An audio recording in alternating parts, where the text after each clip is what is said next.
Affaire Kuluna, une situation alarmante au Congo. La situation devient critique. Actuellement en République démocratique du Congo, un climat de tension extrême s'installe suite à une escalade entre les Kuluna et les forces de police, avec des civils pris pour cible. Voici ce qu'il faut savoir. Après l'exécution récente d'environ 200 Kuluna arrêtés par la police, la justice congolaise aurait appliqué la peine capitale. Les images de ces événements ont circulé sur les réseaux sociaux, suscitant de vives réactions. En réponse, les Kuluna ont riposté en déclarant ouvertement la guerre aux forces de l'ordre, cherchant à démontrer leur suprématie. Un acte particulièrement choquant a marqué cette escalade. Un journaliste congolais a été sauvagement assassiné alors qu'il rentrait chez lui après son travail. Il aurait été attaqué et décapité sous les yeux de sa famille, un message glaçant destiné à la police. Cette escalade de violence soulève de nombreuses interrogations. Comment la police réagira-t-elle à cet acte effroyable ? Parviendront-ils à maintenir l'ordre sans commettre d'excès ? Ces représailles risquent-elles de toucher davantage d'innocents ? Sur les réseaux sociaux, notamment TikTok, les débats s'intensifient. Un point de vue captivant affirme que la police pourrait multiplier les arrestations, y compris celles d'innocents, dans une tentative de reprise en main musclée de la situation. Regardez cet extrait percutant et partagez vos avis en commentaire. Nous reviendrons à la fin pour analyser en profondeur cette crise préoccupante. C'est un chantre, on les réclame. Il est parti dans la dernière vague là. On l'a pris comme ça par règlement de compte. Il n'est pas parti. Apparemment, j'ai eu une information ce matin. Je crois qu'il serait libéré. Bon, ou pas encore, mais il n'est pas parti. Oui, tu vois, mais on l'a quand même pris. Il est à Kinshasa encore. Oui, par erreur. On l'a pris par erreur. Pourquoi? Parce que on n'identifie pas bien les problèmes, on les suit pas avec objectivité. D'abord, en tout cas, passez-moi les mots, nous avons des gens qui n'ont pas été formés, qui se retrouvent dans notre police. Donc je pense que les problèmes est complexe, nous devons les gérer comme ça. Mais ce que je ne veux pas est que on essaye de contextualiser la situation pour faire voir comme si les Kuluna commencent aujourd'hui. Non, les Kuluna a commencé depuis. Ça a pris de l'ampleur. Malheureusement, hier, les gens qui reprochaient ces phénomènes se retrouvent avec des gens comme ça au sein de leur mouvement. C'est dommage. Nous sommes Congolais. Il y a des situations devant lesquelles nous devons être impartiels et nous devons être logiques et objectifs. Nous sommes obligés aujourd'hui d'étudier ces phénomènes. En fait, comme j'ai dit, ça a des ramifications. Ça vient d'une certaine situation et ça, ce que nous sommes en train de subir aujourd'hui, ce sont les conséquences. C'est pourquoi nous disons ceci. Les Congo, nous sommes à un niveau où nous devons accepter de nous remettre tous, je dis tous, en cause. Parce que nous sommes en train de continuer avec les mêmes méthodes, les mêmes systèmes, la même façon de prendre des décisions, alors que la situation est complexe qui va au-delà de nos réflexions. Remettez-nous en cause, réfléchissons d'où nous sommes venus, qu'est-ce qui nous a amenés dans cette situation et quelles sont les solutions à trouver, quelles sont les structures à mettre en place. Parce qu'en fait, moi, avec notre mouvement, nous disons le Congo mérite une refondation. On doit refonder le Congo. Merci beaucoup de vous, Congolais.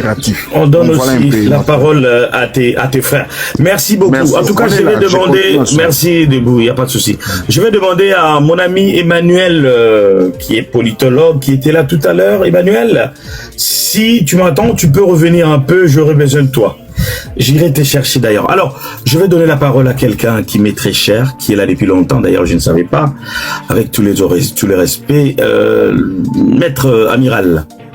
Après, nous allons vous donner le roi, ne vous inquiétez pas, le roi de la forêt, nous allons vous donner. Amiral, je veux un peu, je sais que vous avez peut-être des témoignages à faire, tu as des témoignages, je te tutoie, il n'y a pas de souci, tu pourras le faire plus tard. Mais je veux un peu aborder les volets droit. Parlez-nous un peu de ce moratoire. C'était quand? Comment ça se passe?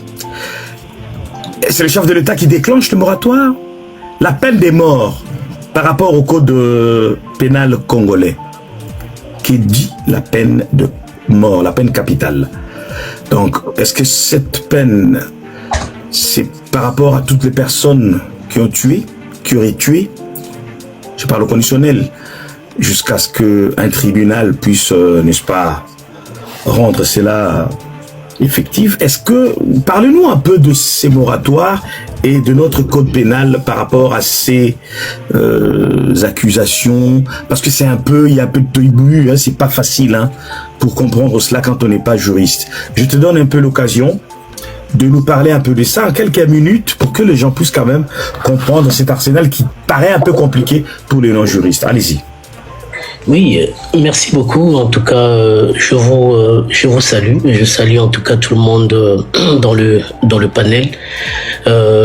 Bon Moïse, tout de suite j'ai suivi aussi votre coup de gueule un peu par rapport à la manière dont le débat se passe et tout et tout. Mais moi je pense que moi, en tout cas, en tant que votre jeune frère, je vous conseillerais de continuer un peu sur cette lancée. Hein. Vous faites bien les choses, faites bien le débat, parce que bon, voilà, c'est la démocratie. Je vous connais assez démocrate comme ça. Alors, la dictature. Je ne pense pas que ce sera une bonne chose dans ces genres de panels.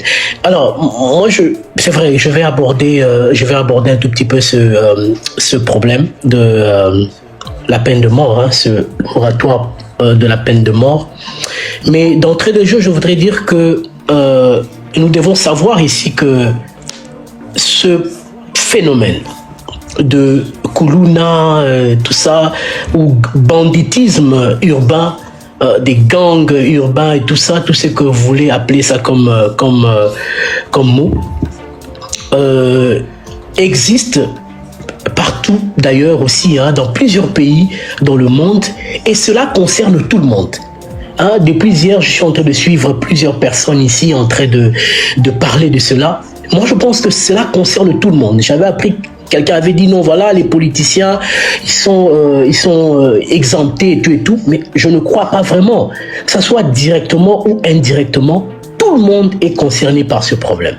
Parce que tu peux être politicien, tu vis peut-être à Gombe, ou ma compagne, c'est pas, tu es sécurisé, mais tu as ta tante qui vit à Makala, tu as ta tante qui vit à Matete, tu as un cousin qui vit je ne sais où, qui peut souffrir aussi de cela.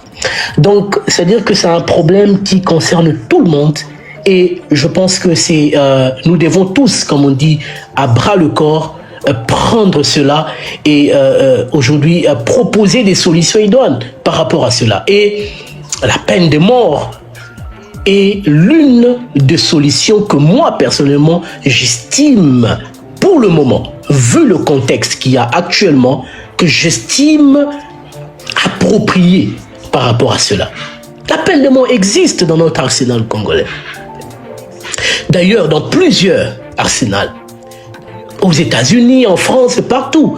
Puisque la logique derrière cela, c'est que vous commettez un crime, vous ôtez la vie de quelqu'un, on doit prendre votre vie. C'est simple que ça, c'est plus simple que ça. Vous prenez une vie, on prend votre vie. Il n'y a pas de commune mesure. Mais maintenant, malheureusement, notre pays, la RDC, a tendance à être plus abolitionniste parce que la plupart des gens qu'on a condamnés à mort, la plupart sont encore là, sont encore en train d'exécuter. Pratiquement, c'est passé d'une peine de mort à une peine capitale. Pratiquement, on te dit, voilà, tu vas rester, ça sera la prison à vie. Mais ce n'est pas la mort, tu n'es pas mort, tu es là. Et nous connaissons, nous, nos prisons, comment ça se passe. Les gens sont là, ils vivent bien et tout ça. Alors, ce moratoire, moi je pense que depuis 2003 en fait, hein, la peine de mort, bien qu'elle avait été prononcée, mais elle n'avait vraiment pas été exécutée. Mais ce n'est que récemment que, je crois à l'époque du ministre Rose Mutombo de la Justice, qu'elle avait demandé, qu'elle avait sollicité par rapport au ministre de la Justice. C'est le ministre de la Justice qui vient proposer en fait, qui vient proposer pour dire voilà, parce que c'est lui le ministre de la Justice de Garde des Sceaux qui propose.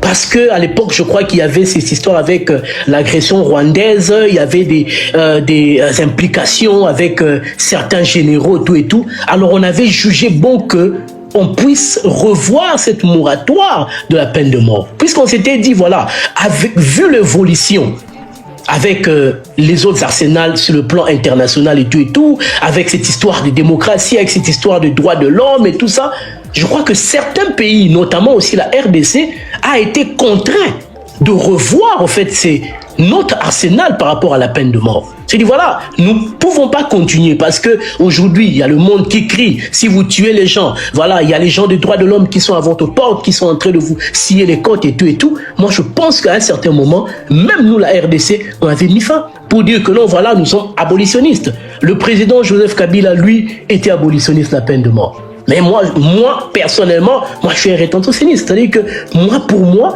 la peine de mort doit être exécutée, doit faire partie, doit rentrer au fait dans notre arsenal. Nous devons le prendre comme on dit, un épouvantail. C'est-à-dire que ça joue un élément, ça joue un rôle de dissuasion, comme dans le cas maintenant que nous parlons de Koulouna, et ça peut aussi jouer un rôle de discipliner en fait tous ces gens qui ne veulent pas s'exécuter. Alors, le ministre de la Justice propose, comme d'habitude, c'est lui le ministre de la Justice, c'est lui le spécialiste en la matière de droit.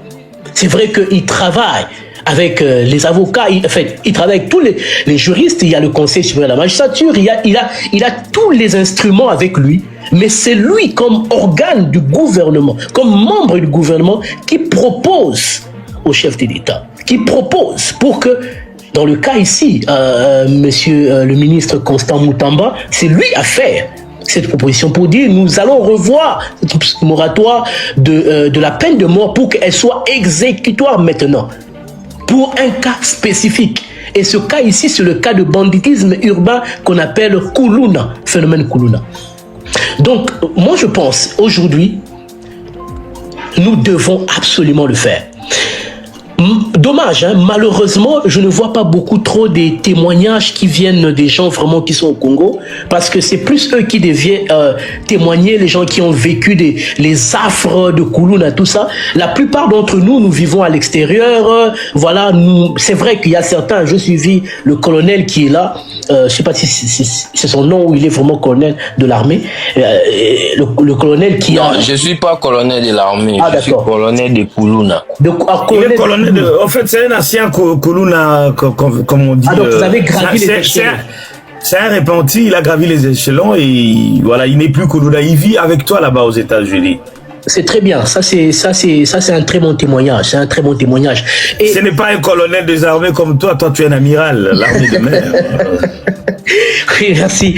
Alors, moi je pense que Papa Moïse, c'est un phénomène qui a évolué. Le phénomène Koulouna a évolué. C'est un phénomène qui a pris, comme on dit, au fil des années, ça a pris de l'ampleur.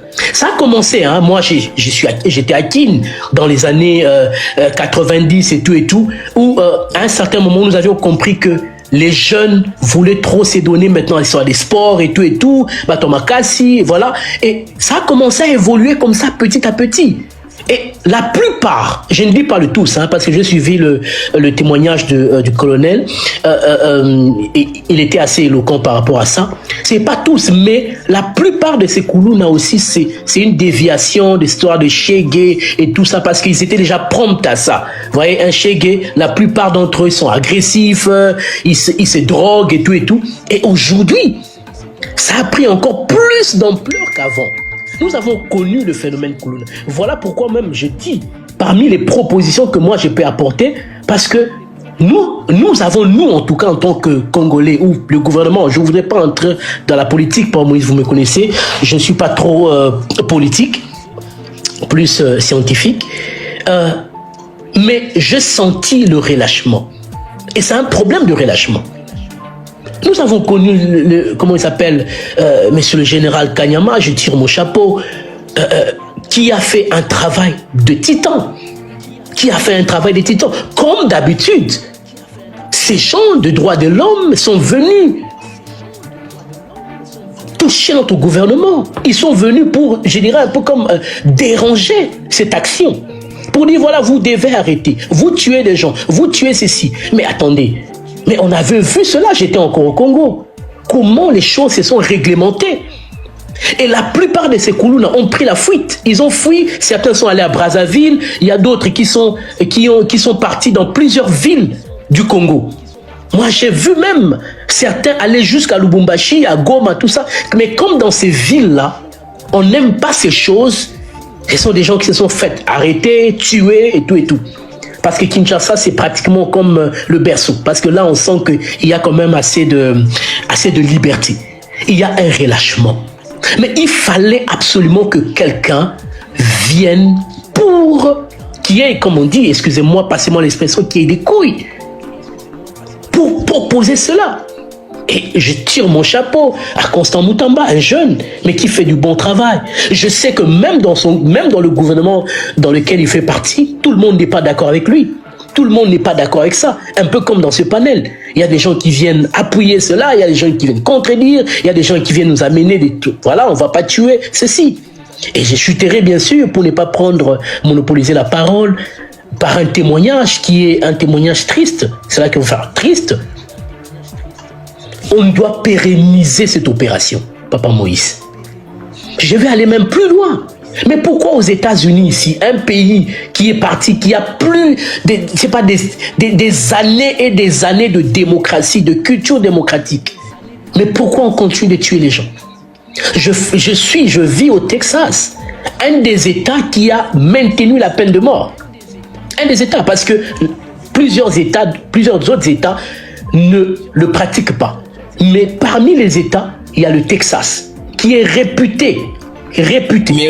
Amiral, pardon, je ne veux pas te couper, hein, mais même l'année passée, Alabama, presque toute l'année, ils ont tué plus de 20 quelques personnes. Exactement. La peine de mort. Exactement. Je voulais effectivement citer aussi Alabama, qui est toujours un État où on a tué plusieurs personnes. Il y a même parmi comme on dit, les plus vieux prisonniers des États-Unis qui a passé plus de 50 ans de prison. Il était condamné à Alabama. Effectivement, Alabama, c'est un des États qui est très répressif en matière de criminalité. Le Texas emboîte le pas. Mais pourquoi jusqu'aujourd'hui cela est exécuté?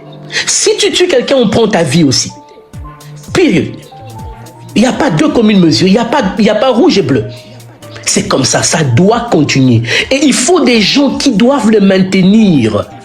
Monsieur Tshisekedi, Félix, en 2028, si tout s'est passé bien, il sera obligé de passer le flambeau. Mais celui qui viendra, il sera de sa responsabilité aussi de maintenir ce cap-là. Puisque c'est un phénomène qui risque à un certain moment, quand ils vont sentir qu'ils sont traqués, un phénomène qui risque de stopper un tout petit peu, d'être mis en veilleuse et attendre peut-être le moment propice pour recommencer. Mais si on sent qu'il y a vraiment, on maintient cela, moi je pense que nous allons réduire cela sensiblement. C'est vrai que c'est difficile de réduire pratiquement avec l'état de notre pays, la police n'est pas très équipée, n'est pas très bien formée, etc., etc. Même ici dans certains pays où il y a la police et tout ça, on voit quand même par-ci par-là certains phénomènes de banditisme urbain, mais au Congo ça prend plus d'ampleur, mais moi je pense qu'on doit maintenir cela. Papa Moïse, j'ai un frère ici, aux États-Unis, qui est allé il y a 2 ans au Congo pour une fête. Il y a sa petite sœur qui devait, je crois, terminer les études et tout et tout. Et la fête, je crois, c'était, je sais pas, Kitambo, quelque part. Et en rentrant, il était très tard. Il avait pris une moto. Il rentrait chez lui, là où il vivait. Et il a croisé des Koulouna. Et on l'a d'abord dépouillé totalement de tout ce qu'il avait, costumes, chaussures et tout ça, argent, montre, tout ce qu'il avait.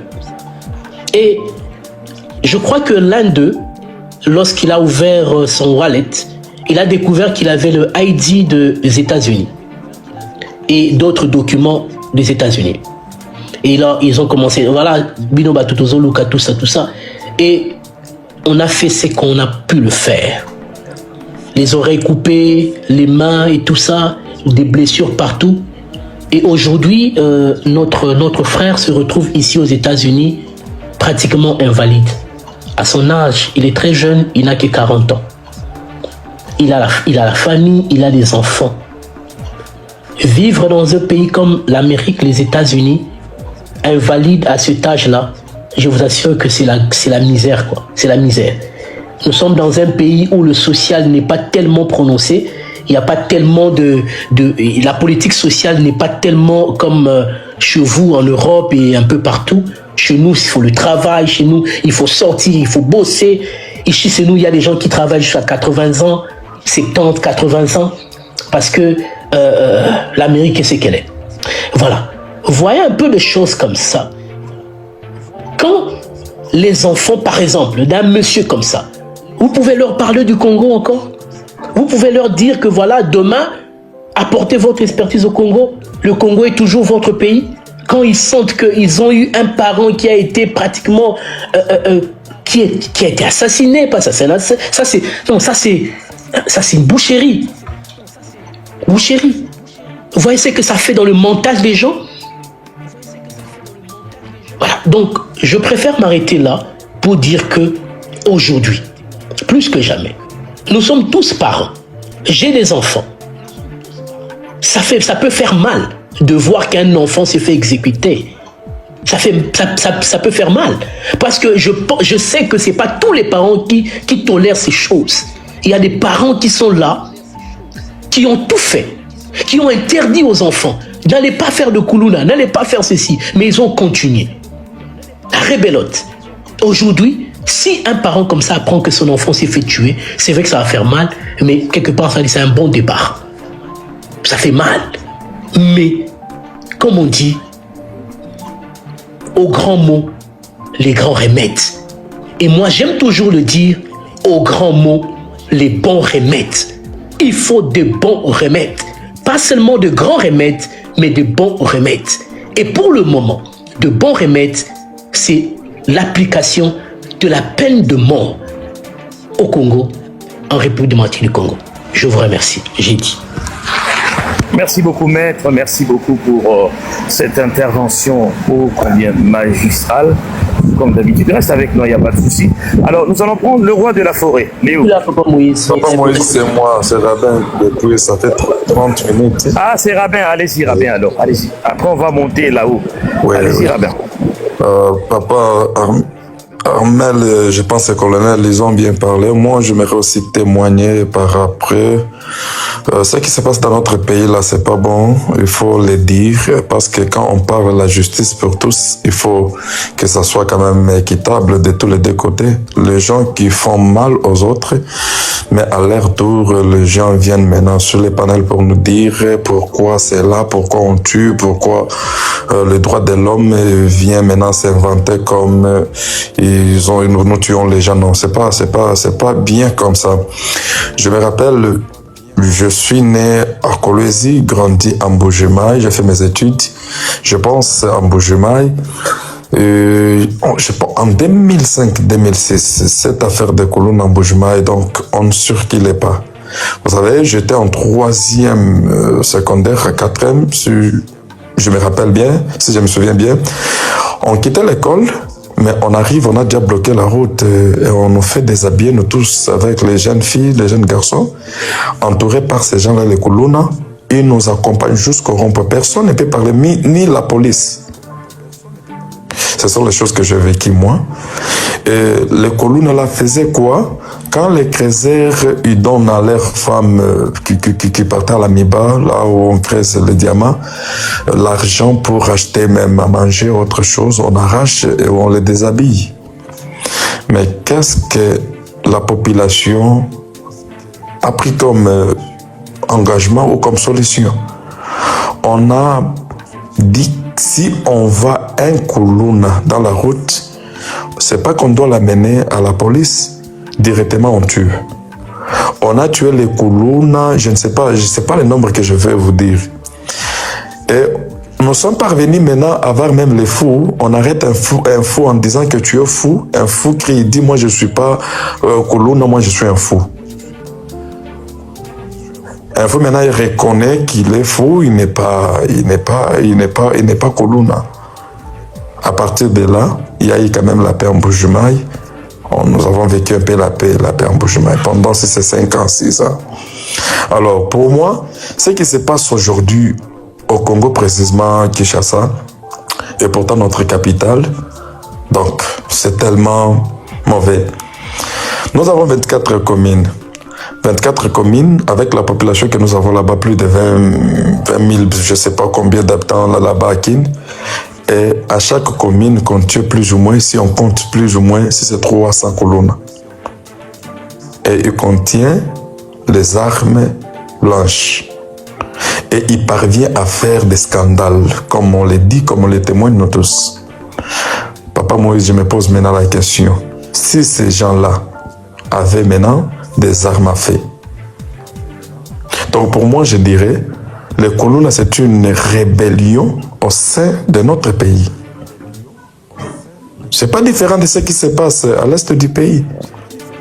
Nos propres frères qui nous tuent pour nous arracher. Et puis, on peut prendre même le téléphone, te laisser en vie. Mais on vient de donner des témoignages ici. Tu as déjà pris tout. Mais tu dis, il faut que je fasse quelque chose sur son corps. Et qu'est-ce que tu dois faire? Lui laisser sans bras, sans pieds. Et tu t'en vas. Demain, tu reviens encore des mêmes scandales. Et il y a certaines communes, on dit, la police ne peut pas entrer. Quand le gouvernement ou la police ou l'armée commence un peu à avoir peur de ces gens-là, qu'est-ce qu'il faut faire? Il faut les éliminer. Parce que c'est une mauvaise semence dans un pays comme notre pays. Et demain ou après-demain, on ne sait pas. Lorsqu'ils seront financiers avec l'argent, ils auront maintenant les armes à feu. Que sera Kinshasa? Donc on va tuer tout le monde. Et pourtant, revenons un tout petit peu. Ce qui se passe au Congo aujourd'hui, rentrons en Nigeria. Au Nigeria, c'est la même chose. Les gens marchent avec les armes. Donc, un entrepreneur ne peut pas marcher seul. Il faut qu'il aille même si 10 personnes qui l'entourent avec les armes. Pourquoi? L'affaire de Kuluna, ça s'est développé. Maintenant, ça atteint un niveau où personne ne peut donner la solution valable. Ça reste comme ça. Alors, ce que notre ministre Moutamba est en train de faire, c'est une bonne chose. Et pour moi, il ne doit plus finir seulement sur le Kuluna. Il faut matraquer maintenant tous les petits Nganda, les places où on vend l'alcool, du chambre et tout autre. Il faut, donc tous les gens là, il faut les poursuivre et arrêter ces choses-là. Parce que quand ils prennent de l'alcool, ils fument, c'est de là où l'esprit vient de tuer, de faire du mal aux autres. Mais si on fait un peu des petits andals, des petites choses là, on filme là quand même, il y aurait quand même la paix peut entrer dans la capitale. Et aussi, il faut qu'il y ait aussi le couvre-feu, papa Moïse. Il faut qu'il y ait le couvre-feu. Tu ne peux pas laisser ton fils qui marche jusqu'à 23h, 1h. Que le gouvernement se prenne maintenant en charge en disant, l'enfant qui a donc commencé de 15 ans jusqu'à 25 ans, ou voire même jusqu'à 30 ans. Donc, 21 heures juste. Si on te trouve dans la route, on t'attrape, on t'arrête. Et quand même... Je suis d'accord avec toi. Quand même.